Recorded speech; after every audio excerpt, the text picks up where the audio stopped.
उप मुख्यमंत्री विजय सिन्हा के आवास पहुंच अभ्यर्थियों ने लगाई गुहार। कहा 80,000 अभ्यर्थियों के भविष्य का सवाल है।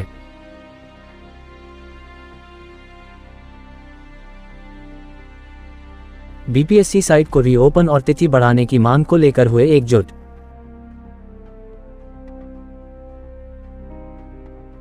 वहीं आयोग ने साफ कर दिया है कि 13 दिसंबर को ही होगी बीपीएससी परीक्षा। मुख्यमंत्री जी से बात करेंगे और उन्होंने आश्वासन भी दिया था। कल शायद समय मिला था, लेकिन मुख्यमंत्री जी कहीं निकले, पटना में कहीं घूमने निकल गए थे। तो मुझे लगता है कि डिप्टी सीएम के द्वारा भाया मुख्यमंत्री जो छात्रों की डिमांड है, और हम लोग की अभी तक 2 डिमांड पूरी नहीं हुई है। सामान्यीकरण को लेकर जो विवाद था और लगभग 10-15 दिनों से लगातार छात्रवृत्ति चाह रहे थे, आज नहीं पिछले 2 महीने से वो चाह रहे हैं। तो इस विवाद का खत्म हुआ, हल हुआ, लेकिन 2 डिमांड है कि बड़ी संख्या में छात्रवृत्ति कुछ घायल हुए हैं, चोटिल हुए हैं, किन्हीं के पैर में चोट लगा है, किन्हीं के हाथ में चोट लगा है, किन्हीं के सर में। तो कई लोग चाहते हैं कि संख्या परीक्षा की जो तिथि है 13 दिसंबर से कम 20-25 दिन बढ़े, ताकि उनको कम से कम एक मानसिक रूप से, शारीरिक रूप से स्वस्थ हो सके, परीक्षा में अपीयर हो, परीक्षा में चयनित हो, राज्य की सेवा करे, यही सब मांगों को लेकर। और दूसरी डिमांड है कि जो लिंक साइट जो था सर्वर वो डाउन था बीपीएससी का, परीक्षा फॉर्म भरने की अंतिम तिथि के 3 दिन पहले से। तो वो चाहते हैं कि उस चीज़ को वो खत्म हो, लिंक को रीओपन हो। इन्हीं सब मांगों को लेकर डिप्टी सीएम आश्वासन दिए हैं कि मुलाकात सीएम से आप लोगों को करवाएंगे। कल भी बीपीएससी चेयरमैन के रूप में जो डेलीगेशन गया था, ये उप मुख्यमंत्री जी के आश्वासन के बाद ही गया था।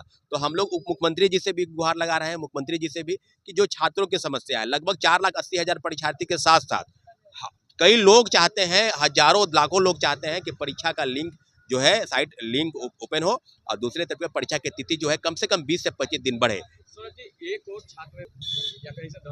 देखिए, बात डर की नहीं है। अगर हम कोई वाजिब मांग नहीं मांग रहे हैं, कोई ऐसा तो नहीं है कि हम कोई विरोध में काम कर रहे हैं, कोई हिंसा फैला रहे हैं। हम तो छात्रों की डिमांड है। मेरे खुद परीक्षार्थी एज ए स्टूडेंट और स्टूडेंट लीडर भी दोनों तरीके से चाहते हैं कि छात्र का हल, समस्या का हल हो जाए। मुख्यमंत्री जी पहले भी छात्र के कई समस्या का हल कर चुके हैं।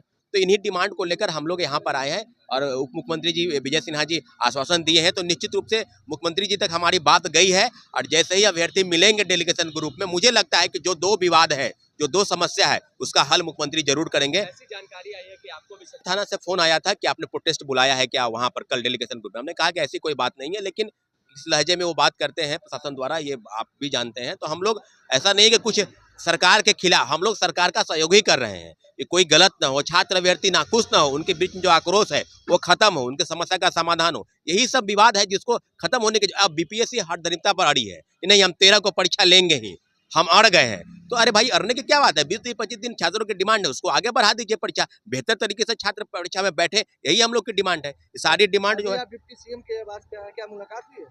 नहीं, मुलाकात कल हुई थी। आज वो किसी कार्यक्रम में निकले हैं, वो पहुंचने वाले हैं। उन्होंने आश्वासन दिया था कि हम 4-5 छात्रों को डेलीगेशन के रूप में मुख्यमंत्री जी से मुलाकात करवाएंगे। यही सब हम लोग की मांग है, और निश्चित रूप से हम वो मुलाकात हो सकती है, मुख्यमंत्री की होगी, और हमारी समस्या का हल होगा।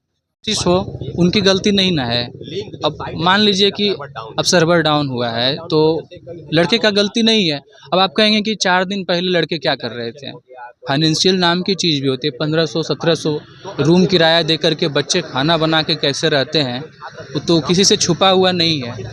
अब 600 रुपया लगता है, तो आप समझ सकते हैं किसी का फाइनेंशियल इश्यू है, और हर लोग परिपक्व नहीं है। आप डिजिटली कहिएगा, मोबाइल चलाना और फॉर्म भरना दोनों में अंतर है, और जटिल प्रक्रिया थी।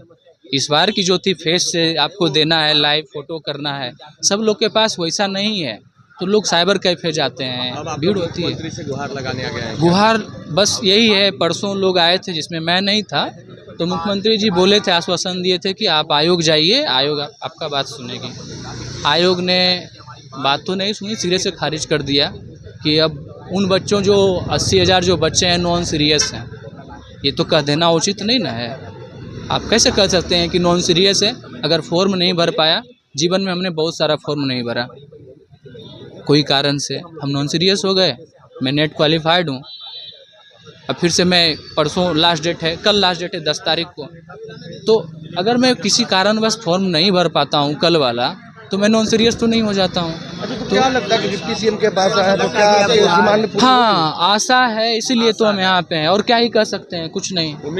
उम्मीद है बिल्कुल। और मुख्यमंत्री जी हमारे संवेदनशील हैं, ऐसा नहीं है कि नहीं है। छोटी छोटी मुद्दों को उठाते हैं। आज लड़की का मुद्दा देखिए, तो चाहे रिजर्वेशन वाला महिलाओं को देखिए, कंधे से कंधे मिलाकर चल रही है, तो छोटी छोटी चीज़ें उनको दिखती है। उम्मीद जगी है बिल्कुल, मुख्यमंत्री से हाँ हाँ, उम्मीद है कि अगर ऐसा होता है, अगर उनके समक्ष रखा जाता है बात, या उनके संज्ञान में भी होगा, हमको नहीं पता, लेकिन हमारे माध्यम से एक बार सुनी जाए तो लगता है कि वो सुनेंगे और उन लोगों के साथ जस्टिस होगा।